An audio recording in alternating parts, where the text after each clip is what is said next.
Hello, everybody, and thanks for joining us. I hope you certainly made it through this terrible air day safely. I'm Doug Proffitt. Reed Yaden is with me tonight for the first alert look ahead to those storms in the morning. And Reed, are they going to even move the smoke out of here? Well, we'll talk about that in just a second. It is still very hazy through the area. The big takeaway here is we're not alone with the smoky conditions. Large part of the country dealing with the smoke, and we're going to have more on that on our first block here in the newscast coming up. Now we talk about thunderstorms tomorrow morning. Well, they'll start rumbling around 7:30 or 8 o'clock, but unfortunately, for those that want rain, most of them will be west of Interstate 65, it looks like. Move on down to the south by 9:30. Then we get a few more scattered storms through, but basically they're staying west of I-65. They will help some, but not a great deal. We still have a south wind in here. Maybe that'll push some of the smoke. So we may get a little relief tomorrow, but we'll still be dealing with very smoky conditions tomorrow. When I come back, we'll talk about the threat for severe weather tomorrow. But Doug, we're not alone, I know, tonight in dealing with smoke. That's right, Reed. As you mentioned, here's a roundup tonight of why we are in this spot. It's the wildfires raging in Canada that are once again impacting air quality here in Louisville and across the United States. The Detroit area, you're watching it right here, is getting hit with some of the worst of the smoke. The EPA placing their air quality in the hazardous range. This is the scene as the smoke settled over most of the Great Lakes region. Now, also look at Chicago. The Windy City's air quality was considered the worst anywhere in the world yesterday. Today, the air quality is still ranking among the top 3 among worst in the world. And you can see the thick haze hiding the famed skyscrapers in the skyline. And now that the sun has gone down, an eerie glow across the entire city. Here's a live look we're bringing you right now from the sky deck at Willis Tower in Chicago. The striking skyline barely visible through all the smoke there in Chicago. Well, as we've experienced in the past, Kentuckiana is not immune to wildfire smoke, but usually it's been from the western wildfires. So here on the night team, we wanted to find out tonight how many of you handled the alerts to stay indoors. The answer? Most said no way. WHAS 11 night team's Connor Steffen and photojournalist Ian Hardwitt are live downtown as the smoke is still having an impact, even though the sun has already gone down tonight. Connor? Yeah, Doug and everyone at home, just take a look. Even with the sunset, the smoky, hazy grip that this air quality has on the city is still apparent at this hour. And tonight we are learning from both Norton and U of L Hospital that their urgent cares are seeing an uptick in respiratory cases directly tied to this haze. The orange glow of a smoky sunset, the haze hanging under the lights at Slugger Field, the smoke wrapping itself around the downtown buildings like a blanket, with only the Twin Steeples in Butchertown able to peek through. Can't see the skyline with all the smoke. In the midst of a thick haze hard to ignore. It's like clouds are down here today. The name of the game today? You know, you got to do with what you got, so I use my shirt. It's a little undershirt. Muhammad Abu-Alez Almost. is getting by the best he can. I'm aboard. With only a skateboard in this downtown parking lot and this makeshift mask. The haze, you could tell, I'm about to walk through like, it looks like an apocalypse or something today. Well, some avoided the outside at all costs. I myself in 5801 out at Others had little choice. Well, I don't know what it is, but there is definitely a haze in the air. You can see it, you can actually feel it. Out in Linden on the east end, the air quality wasn't looking much better. And for these Linden police officers, Give us just 1 second. Get some of these folks through. it didn't matter much anyways. No matter the conditions, what they may be, we are here 24/7 to do what we can do. The code red air quality alert didn't stop hundreds Walk sign, River Road. from heading out to the waterfront either. Yeah, there's right now it's kind of slow, and it is a fairly nice day, so I was expecting that we probably won't have a crowd because of that. I say check your bag, please. Waterfront Wednesday staff said they noticed very few people taking precautions while out and about for the event. And a couple people have mentioned they wish they had them now, but yeah, there's only been about 2 or 3 that I've seen with masks at all. So tell me why you got the face mask on today. Because of the air quality, it's so muggy out here, smoky, that I have allergies, and I just want to make sure I'm breathing okay. Annette Tolley may be taking precautions, but nothing could pull her away from her usual Wednesday entertainment. I've been stuck in the house for so long, I was just saying I officially retired the 19th. Because as the Canadian wildfire smoke hangs around, Louisvillians have to find ways to make do. Yeah, and just take a look at that light cast down on Slugger Field.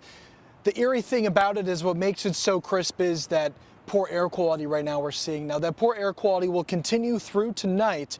By early Thursday morning, that code red air advisory alert will be downgraded to a code orange.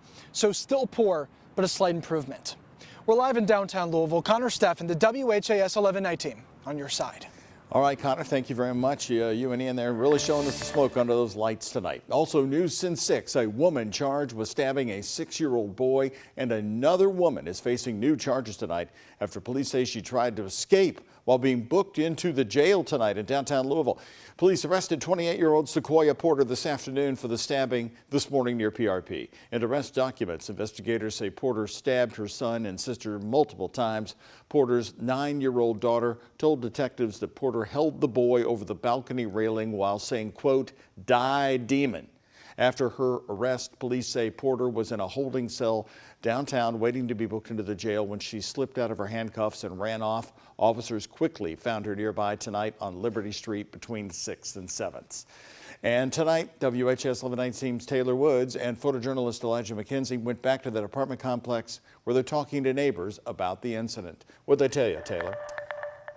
Well, Doug, safety is a top concern among neighbors in this apartment complex. They tell me while this stabbing is sad, it isn't too much of a shock for this neighborhood, and they hope this incident raises more awareness for heightened security.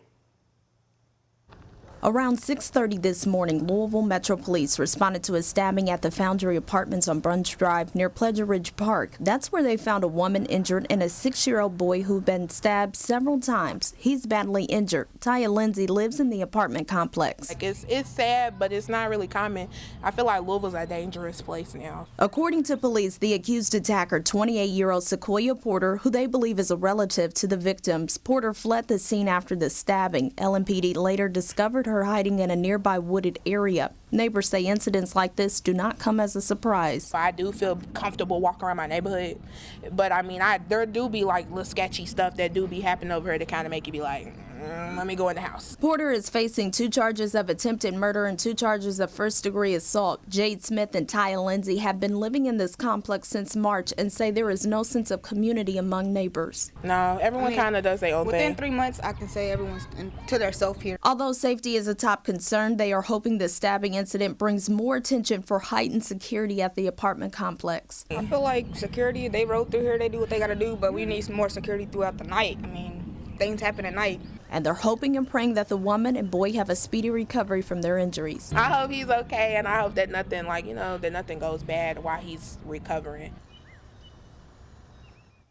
Now, according to police, the 2 victims are in serious condition but are expected to survive. They also say Porter could face more charges. In studio, Taylor Woods, WHAS 11 night team on your side. Taylor, thank you very much. A judge in Indiana has unsealed more than 100 documents relating to the Delphi murder trial. Richard Allen was arrested last October for the 2017 killings of teenagers Abby Williams and Libby German. Since December, many of the documents in this case had been sealed due to a gag order from a judge. Caitlin Kendall with our ABC station in Indianapolis has the details discovered in the documents. Businesses in downtown Delphi still display these images, photos of the bridge guy that police say, and sketches of their suspect. They also have photos of Abby Williams and Libby German. It just speaks to the magnitude of how important this case has been for many people who live in Delphi. Judge Frengel unsealing those documents. Many people who were in Delphi today say it's a long time coming. We just have been kind of kept in the dark about a lot of things that, maybe we could have, but we didn't want them to blow the case. But ultimately, the judge deciding that the public should see 118 of the 136 documents that have been filed through the courts. The documents reveal the following. Richard Allen admitted to his wife in a jailhouse phone call to killing Abby and Libby several times. His wife hung up the phone. Then, after that phone call, authorities reported Allen started acting strange, including a time he tried to eat paper his attorneys gave him and refusing to sleep. We'll probably never really know what happened that day. We might hear it in court speculated, but Allen's defense team has been adamant that the admissions of guilt hold no substance, citing Allen's mental state. The documents also reveal for the first time how the girls died, saying an autopsy revealed their wounds were caused by a sharp object. Documents go on to say that the girls' clothes were found down the creek, but a pair of underwear and a sock was missing from the crime scene. I'll believe it when it holds up in court. Now, those are just some of the highlights of the documents. If you would like to see all the 118 pages released today, you can head to our website. We have them posted on WHAS11.com. We have more now on the ruling that came out of Louisville late today. It is now making national news. A federal judge here in town has blocked part of Senate Bill 150 in Kentucky just hours before it was set to take effect. The law would have banned gender-affirming care for transgender children, including puberty blockers and hormone therapy. The ACLU sued, arguing the law was unconstitutional. Today, federal Judge David Hale in Louisville granted their request for a preliminary injunction. In a statement, the ACLU thanked the court for the ruling, calling it a win, but acknowledging it's just the first step. Republican Attorney General and gubernatorial candidate Daniel Cameron criticized the decision, saying it tramples the right of the General Assembly to make public policy for the Commonwealth.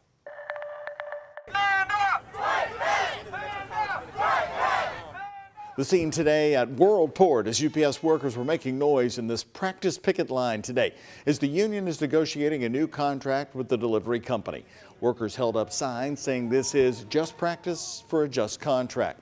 Now, those negotiations have been underway since April 17th, and the UPS Teamsters have already voted to authorize a strike if they don't reach a fair contract. It's a practice picket. As you can see, we didn't block the roadway. We just had a peaceful demonstration here to let UPS know that if they don't give us the right contract and we're forced to strike, we will. The union represents roughly 340,000 UPS workers across the country. UPS told us in a statement today they expect to reach an agreement on a new deal before the end of July.